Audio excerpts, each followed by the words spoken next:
Sahana vavatu, Sahanau bhunaktu, Sahaviryam karavavahai, Tejasvinavadhitamastu ma vidvishavahai. Om Shanti Shanti Shanti.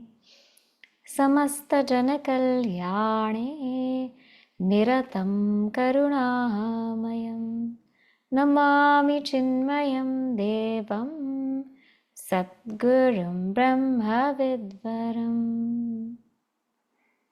We'll read the first two verses. Sargasthiti pralaya hetumachintya shaktim Vishveshwaram vidita vishwamanantamurtim Nirmukta bandhanam apara sukham burashim Shrivallabham vimalabodhaganam namami Yasya prasadadahameva vishnuhu Mayyeva sarvam parikalpitam cha Itham vijanami sadatma rupam tasyangri padmam pranatosmi nityam.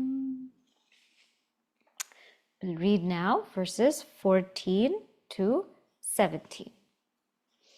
Shishya uvacha anatma yadi pindoyam ukta hetu balan mataha Karamalakavat sakshat atmanam pratipadaya Gururuvacha ghatadrashta ghatadbhinnaha sarvatha nagato yatha dehadrashta tatha dehaha nahamityavadhāraya Evam indriyadringnaham indriyaniti nishchinu manobuddhistatha prāṇaḥ nahamityavadhāraya sanghatopi tatha naham iti drishya vilakshanam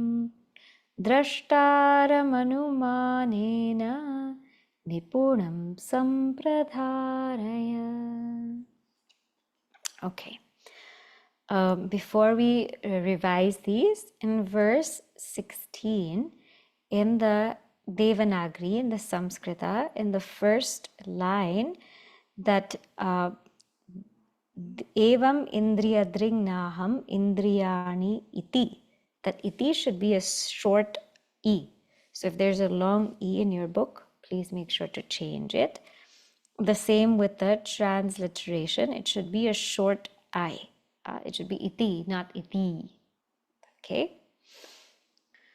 So what we have seen so far is that this student says, if this is the case, you have given me some things to think about, that, what is a form, that which is a form cannot be the self, because that which is a form is seen. That which is subject to modification cannot be the self. You have given me that, but could you please tell me very, very clearly? I really want to know the self. So now we had seen in verses 15, 16, 17, that word sakshi is being explained. Sakshi means witness consciousness. And how he explains it is he says that the seer of the pot is different from the pot and not the pot. In verse number 15, the seer of the pot is different from the pot and not the pot. Therefore, the seer of the body is different from the body and not the body.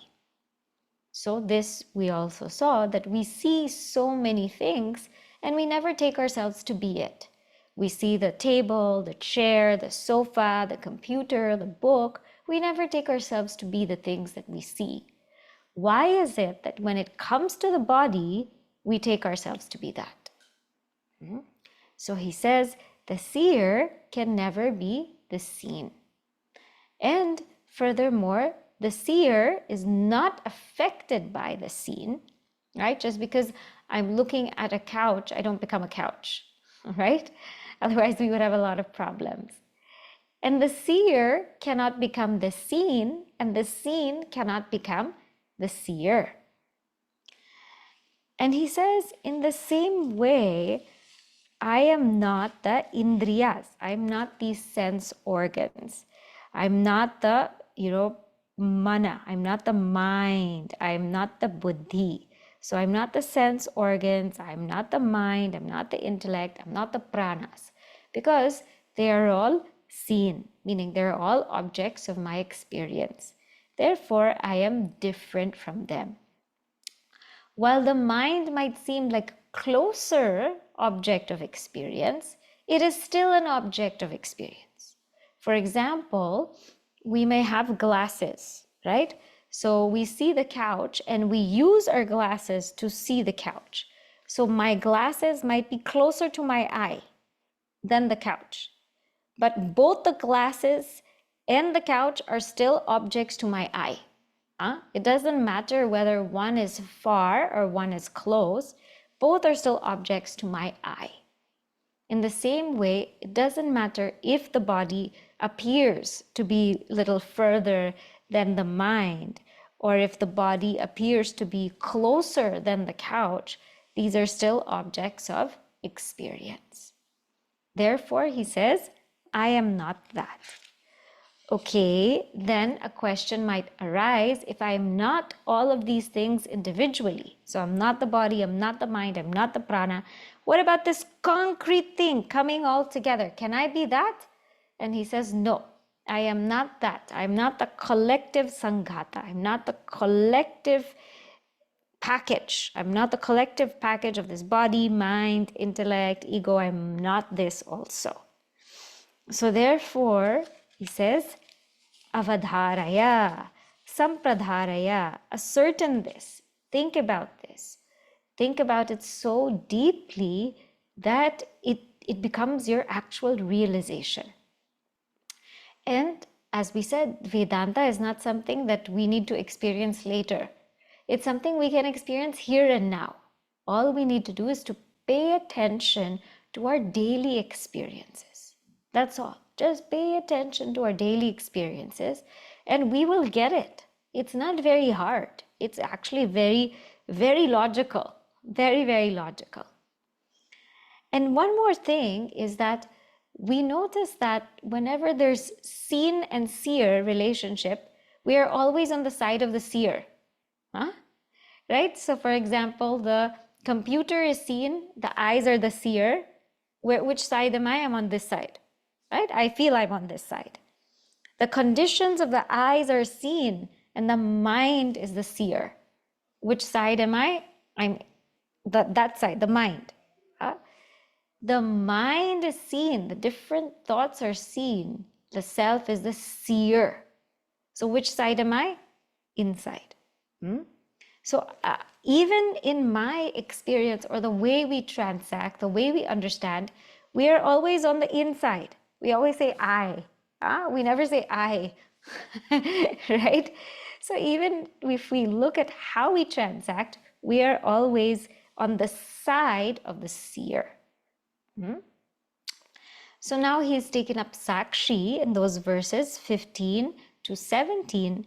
Now Chaitanya Vigraha. What is Chit? Chit is going to be taken up from verses 18 to 23. And that's where we will start today. Verse number 18. Dehendriyadayo bhavaha. Dehendriyadayo bhavaha. Hanadivya pratikshamaha. Hanadivya pratikshamaha. Yasya sannidhi matrena. Yasya sannidhi matrena. Sohamityavadhāraya. Sohamityavadhāraya. Dehendriyadayo bhavaha. Hanadivya pratikshamaha. Yasya sannidhi matrena.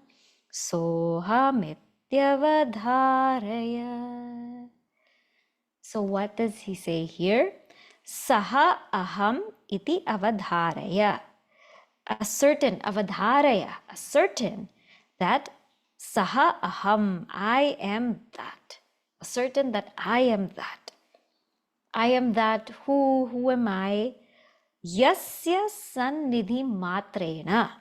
Yasya, in whose, of whose, sannidhi matrena means mere presence. Matrena, by one's mere presence, sannidhi's presence. What happens? Dehendriyadayaha, the body, the sense organs, etc. Bhavaha, these entities, they become kshamaha. Kshamaha means they become capable. Vyapriti, so I'm just taking it from the back. They become capable of action. What kind of action? Hana. Hana means giving up. Hanadi means, adi means taking up, upadana. So I am that self, ascertain that I am that self in whose presence that the body, the mind, the sense organs, etc., they become capable of acting, capable of giving up, capable of taking up. I am that self. So what does this mean? So first we established that the body, the organs, the mind, etc., intellect, they are seen. Now, whenever something is seen, it is an object of experience.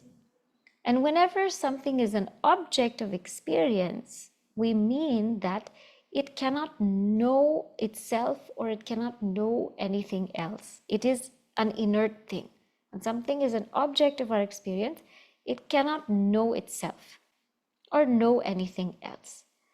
So, for example, my stomach itself will not say I have a stomach ache. Correct? The stomach itself will not say I have a stomach ache. Or the head itself will not say I have a headache. It cannot. Because this body not only is an object of experience, but it is material. It is made up of material. It's made up of 5 elements, right?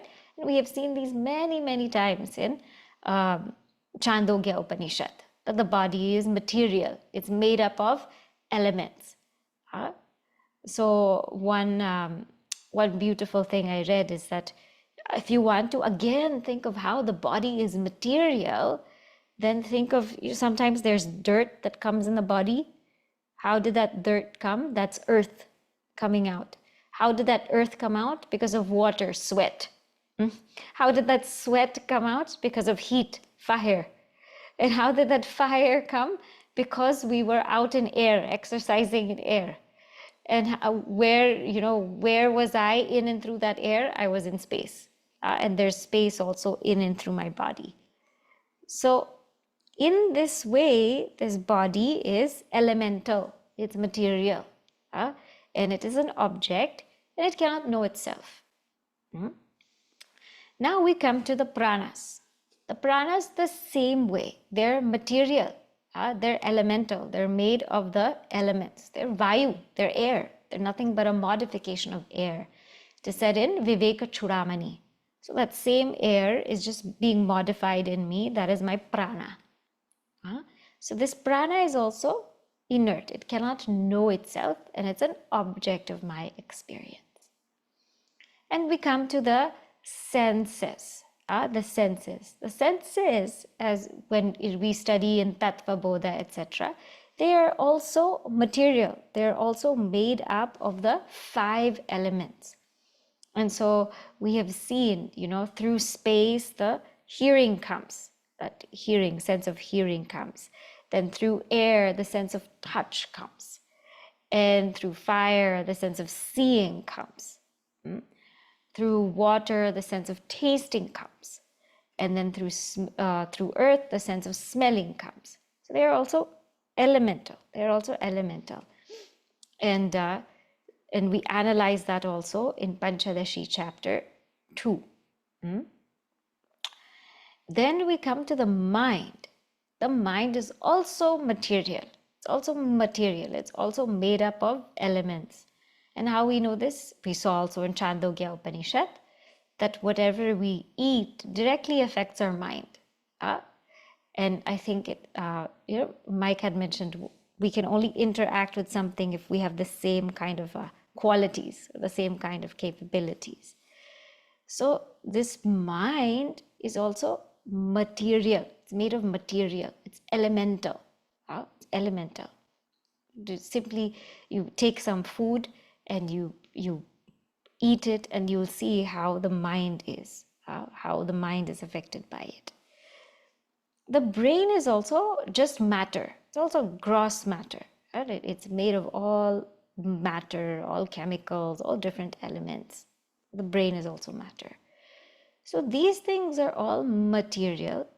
They are the object of our experience, and thus they cannot know on their own. So how is it that they become sentient? How is it that I am able to talk, I am able to move, I am able to see, hear, smell, taste? How is that possible? It is not because they are producing consciousness, right? The body cannot produce consciousness, it's material. The mind, the brain, the senses, all of these things are material. Material cannot produce consciousness. So they are not producing consciousness. So how am I sentient? How am I alive? How am I enlivened? So how do I have that subjective experience of I? This nobody can explain. Science maybe can explain how we see an object, that light goes into the object, then our eyes see it, and then it comes back to our brain, and then we recognize it as an object. They can maybe explain that process. But nobody can explain how we have the subjective experience of I. And this which gives us the subjective experience of I is called consciousness. This is called Atma. In Atma here, it says, Yasya sannidhi matrena, means just by its presence. Just by its presence. It's not doing anything. Just by its mere presence, things become enlivened. Just by its mere presence. Like the example they give is the sun. Just as the sun, just by its mere presence, everybody goes to work. Everybody moves around. Everybody goes here. Everybody goes there. Everybody's completely energized. Animals wake up, plants bloom, humans move. Everybody goes about doing their thing simply in the sun's presence. Sannidhi, in its presence. And the sun doesn't say that I'm burning everybody, I'm heating everybody up. No, it's not an action. It's burning or heating up. It's not an action. It is the nature. Nature of the sun is that heat, that light. And in its presence, it's just there. In its presence, this whole world goes about. So in the same way, who am I? I am that in whose presence all of these things become enlivened. I am that awareness. So you can think of, let us say, if we were a computer, and let us say the hardware is the body and the software is the mind and intellect. So a computer on its own cannot function. But the minute we plug it to electricity, everything functions. Everything functions beautifully. right? So in the same way, in the presence of Atma, everything functions. And I am that Atma. Okay? Now, a question might come, but does Atma change or get tired? Huh? I am it in whose presence everything happens, correct? But does Atma ever get tired? Because when we talk about electricity, let us say we give the example of electricity, and the electricity is, is the one that's enlivening the computer. At the end of the day, I have to pay my electricity bill. Electricity diminishes, I have to again pay my electricity bill. So what happens to Atma? When it illumines everything, does it also diminish? Does it change in any way? Does it get deficient? So now, in order to answer that question, the next verse is brought out.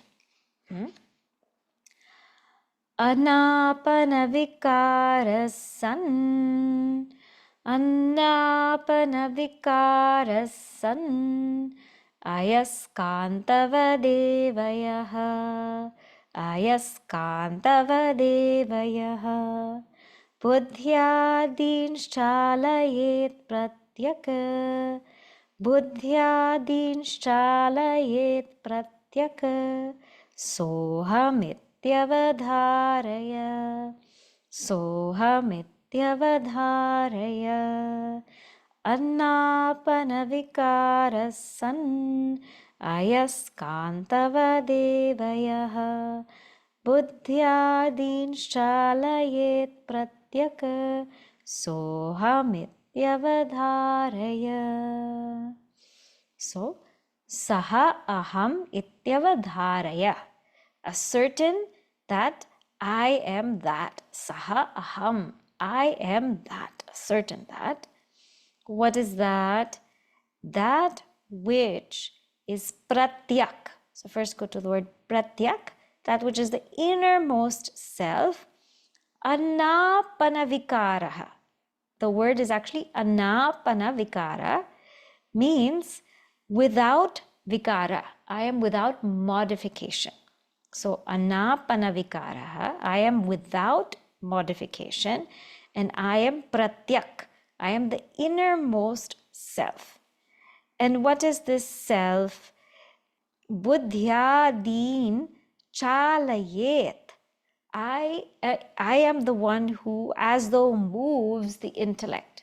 Meaning in my presence, the intellect, the mind, etc. is enlivened. And how am I? Without any modification. I am the innermost self without any modification. But what is the example? Ayaskantavad. Ayaskanta. Ayaskanta, ayas means iron. Ayaskanta means lover of iron. So ayaskanta means magnet. So like the magnet draws iron. Iron filings. So if you look at a magnet, right, and iron filings, the magnet is just there. The magnet is not doing anything, is not changing, it's not going anywhere. The magnet is just there, not even moving 1 inch. But just by the magnet being there, it draws to itself the iron filings. It just draws it to itself. And so I am that self in whose presence all of these things are enlivened, as what is said earlier, but also note that I am changeless. I am changeless. I never diminish. I never change. Nothing happens to me. I am that changeless presence. So there's no will or desire or want or wish to act. There's none in the self. Some people might think, is the self the doer? Is the self the enjoyer? No, the self is not the doer, not the enjoyer. There's no, here in that magnet as an example, there's no want, there's no wish, there's no will, nothing like that. It is just in the presence of the self, everything is moving. That's all. And so one example I gave you earlier was in the sun, the previous verse. Another example they give is a king or an employer. And we saw this way back in Viveka, that somebody had come to the office and the boss said to his secretary, he said, please tell the person I'm not there. Please tell the person I'm not there, I don't want to see him. So the secretary told the person, the boss is not there, he won't be able to see you. But that person didn't go. The person stayed there in the office for half an hour, for 1 hour, for 1.5 hours. And the secretary said, but I told you the boss is not there. And he said, no, I know your boss is there. And the secretary says, how do you know? And he said, because everybody's working. Everybody's working, so he must be there. He must be there. Otherwise, everybody will go everywhere. He must be there. So I want to see him. And so he ended up seeing the boss. So sometimes that employer, the boss, the king, the queen, they're just there. They're just there. They don't have to do much. Sometimes in their presence, everybody moves. Everything happens. They just have to show their face. Like in a class of unruly kids, a teacher has to just come in and show their face. And everybody quiets down. So I am that consciousness in whose presence all of these things are. Now, the implication for this is very deep, because what this is saying is, if I am this changeless presence that's always there, that means that I am ever free.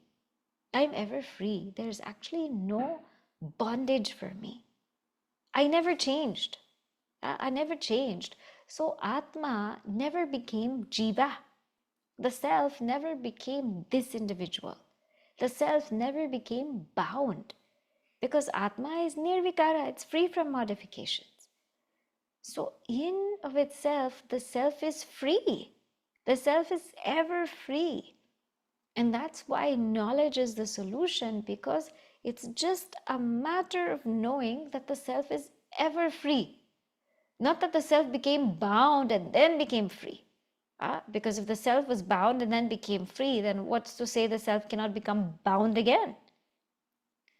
So therefore, by this statement, just even that much is implied.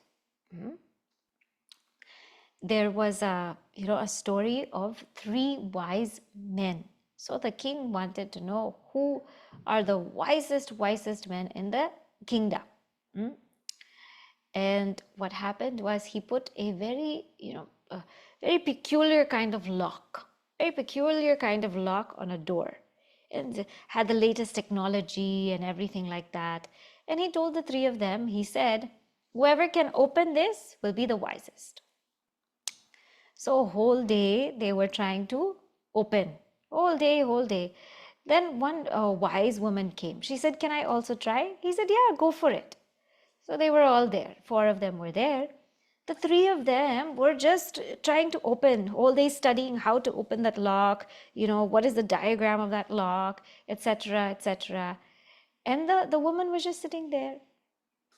And then when they took a break, they all took a break. They were so tired because the brain was fried, trying to figure out how to open that lock. She just went to check the lock to see if it was closed or not. It was not even closed. It was open the whole time. But they didn't even check. So this is where we are. This is where we are, is that we think we are locked up. So we're trying to break free. All these methods, I'm going to go through pranayam class, I'm going to go through yoga class, I'm going to go through this class because I want to break free. First, see if you're bound. So it is nirvikara, means it does not change. The self does not change. And just in its presence, everything moves, everything goes, everything works. So the more and more I identify with that changeless presence, to that extent, I become free. The more and more I identify with the changing appearance. I would say appearance, because it's not really a presence, so to say, appearance, the more I become bound. So now he says, okay, now, but what about, uh, you, can you please explain to me again how? How is it that the insentient becomes sentient through the self? Can you explain this to me again? The student is saying, because it needs to be very, very clear in my eyes. So the teacher says, okay, I'm going to go further into it and explain it again to you. So in verse number 20, he repeats the same idea but comes at it from a different angle. Ajadatmavada bhanti, ajadatmavada bhanti, yatsa nidhya jada api, yatsa nidhya jada api. Tehendriyamanah prāṇaḥ, tehendriyamanah prāṇaḥ, sohamityavadhāraya, sohamityavadhāraya. Ajadatmavada bhanti, yatsa nidhya jada api. Dehendriyamanah prāṇaḥ, sohamityavadhāraya. So again, avadhāraya, avadhāraya, ascertain, recognize, realize, hold this knowledge that saha aham iti, that I am. What am I? I am yat sanidhyat. I am the one in whose presence dehendriya manaha prāṇaḥ, the body, the senses, the mind and the prāṇas, jadaha, though they are inert, in whose presence, though they are inert, ajadatmavada bhanti, they appear, abhanti, they appear to be ajadatmavat, they appear to be conscious. So ascertain that I am that in whose presence the body, senses, mind and prāṇas, though inert in themselves, they appear conscious, as though they are the self. As though they are the self. So here, that ajara means that they appear, they're conscious. Now, so a doubt might come to people is, I'm still not convinced that the body, the senses, the prāṇas, I'm still not convinced that they are inert. I'm still not convinced. So can you convince me that they are inert? How is it that the body again is inert? You said it's made of material. The senses, the mind is made of material. But I'm not convinced that it's inert. Okay. So then here, what is the logic? The logic is something that is one's nature is always there with that thing. So let us say sugar, sweetness is its nature, so it will always be sweet. But when we have something like hot water, the heat is not the nature of water, because water is not always hot. Water is fluid. You can say sapidity, fluidity is the nature of water, but not heat. Heat is borrowed. In the same way, you can, let us say you take some bread and you soak it in sugar syrup. That bread is not innately sweet. But because of the sugar syrup, it's showing to be sweet, appearing to be sweet. Because of fire, the water is appearing to be hot. In the same way, because of consciousness, the body is appearing to be sentient because it's not sentient all the time. It's not sentient all the time. There are times when the body, in death, the body is insentient. When somebody faints, it's insentient. When the body sleeps also, it's not moving, it's also insentient. So there are times when the body is insentient. It's insentient and then sentient. There are times when the sense organs are insentient. They're not functioning. They just come to a standstill, like when we're sleeping. And then there are times when they're sentient. They're seeing, they're hearing, they're smelling, they're tasting. But there are times where they're not doing anything. Insentient. There are times when the prana is, insentient in the sense that it's not, we hold our breath. There are times when it's actually just completely not there. And then there are times when it is an expression of life. There are times when the mind is also insentient. It is totally buried in sleep. And then there are times it's very, very active. So these things, if we consider them to be sentient, then they should always be sentient. But actually they are insentient. And because they are insentient, they are made to appear sentient by Atma. And I am that Atma in whose presence the insentient appears sentient. I am Atma. Now, one other thing here that we can think about is how do we also know that something exists, right? How do we also know that something exists and is there? How do I know that the body is there, or the mind is there, or the intellect is there? How do I know? Because a thought takes place. A thought takes place that this body is there, this mind is there, this computer screen is there. A thought takes place. And how does a thought take place?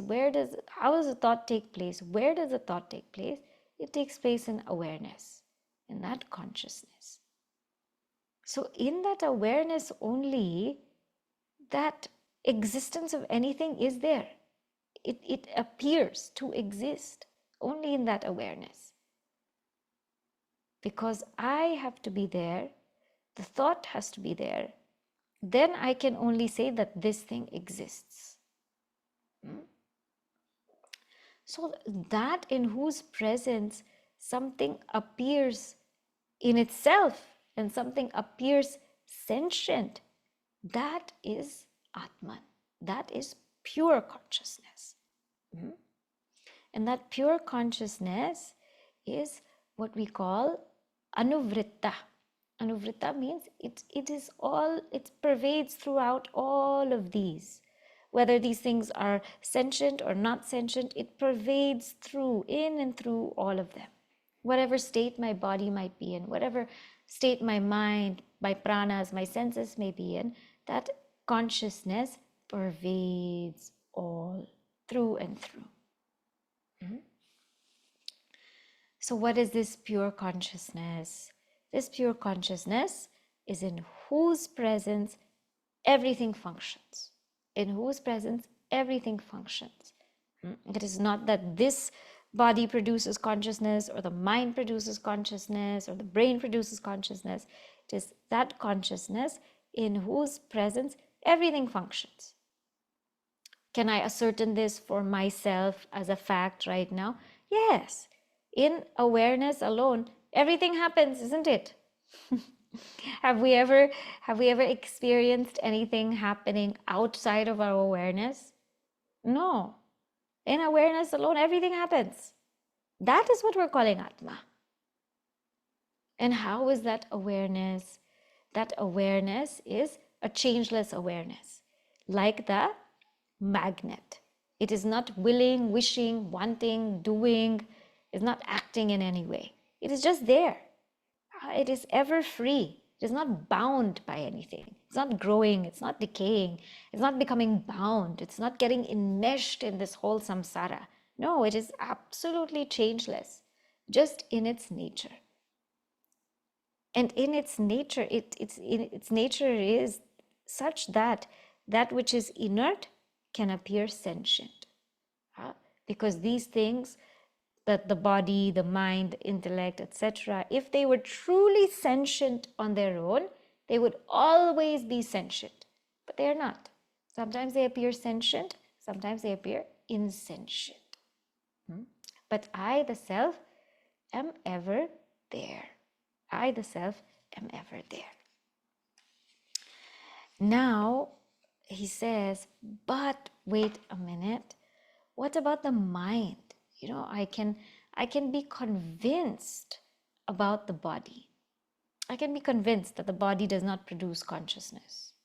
I can be convinced that the prāṇas doesn't produce consciousness. I can, be convinced. But the mind, I still feel like I'm that mind. That mind is me. So how do I understand that I'm not the mind and I'm that which is aware of the mind? So now he brings verse 21.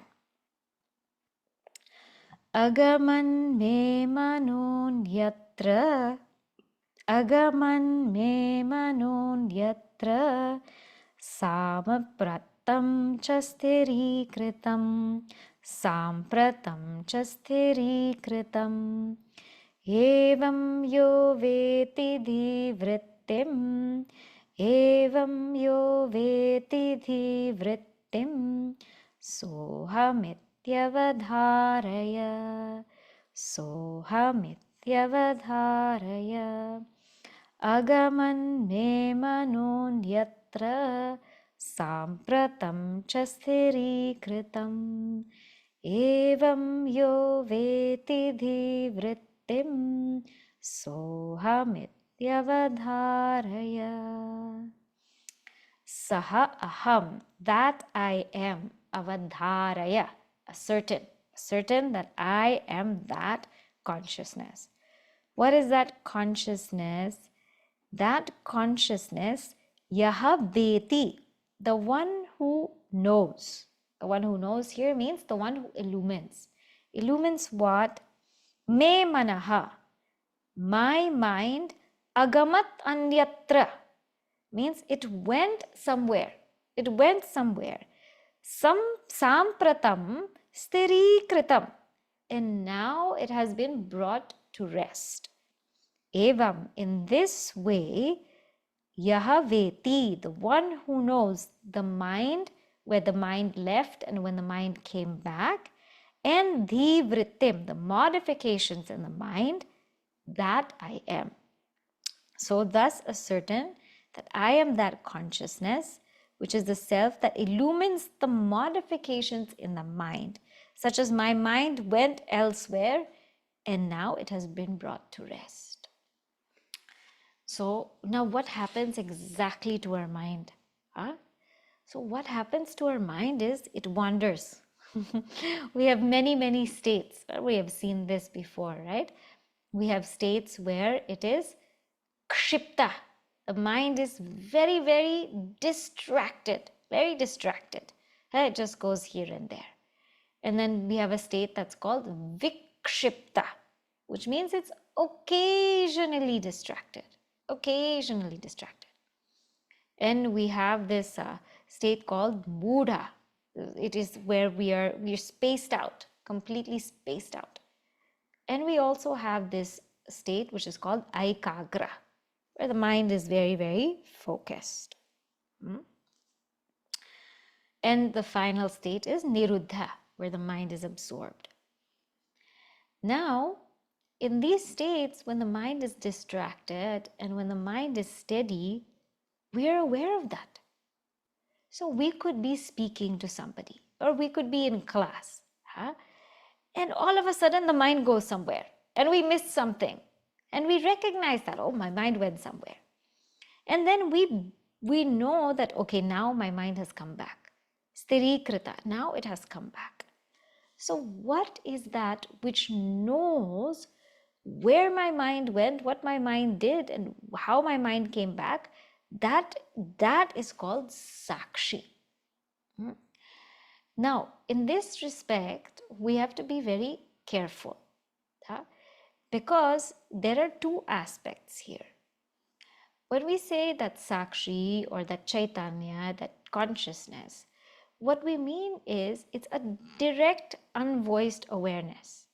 So it is just like this awareness, thought has gone, mind has come back. It is a direct awareness, no, without thought. It's a direct awareness without thought, without me thinking, oh, my mind has gone and now it has come back. That is the ego. This is what we call a direct awareness without thought, that is unvoiced. That is just in that presence, that awareness is there, that the mind went, mind came back. It's an unvoiced awareness without any thought. The minute that I say, oh, I know my mind went there, let me bring it back, that's the ego. That has come to the ego level. So this chit, this consciousness, is the one that illumines that mind directly without a thought, and the one that illumines even that ego, the one that, because that ego is also an object of our experience, that the one that illumines that ego also, that I am, that is chit. So these thoughts, they just come and go. So one of the meditation practices that we do sometimes, we can do today, is that the thoughts just, they just come and go. They're just moving. They just come and go. They just come and go.